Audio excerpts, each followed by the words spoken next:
আরজিকর হাসপাতালে তরুণী চিকিৎসকের ধর্ষণ ও খুনের ঘটনার নতুন মোড়।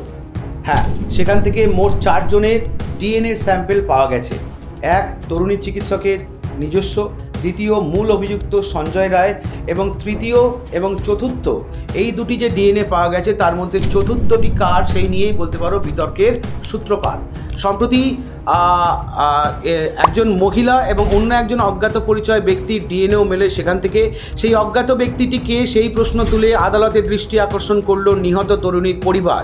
বুধবার কলকাতা হাইকোর্টের বিচারপতি তীর্থাঙ্ক ঘোষের এজলাসে পরিবারের আইনজীবী এই নিয়ে সওয়াল করায় এই নিয়ে সিবিআইয়ের অবস্থান জানানোর নির্দেশ দেয় কোর্ট। সিবিআইয়ের কৌশলীর উদ্দেশ্যে বিচারপতি ঘোষের নির্দেশ, 16ই মের মধ্যে হলফনামা আকারে এই নিয়ে রিপোর্ট দিতে হবে তদন্তকারী সংস্থাকে।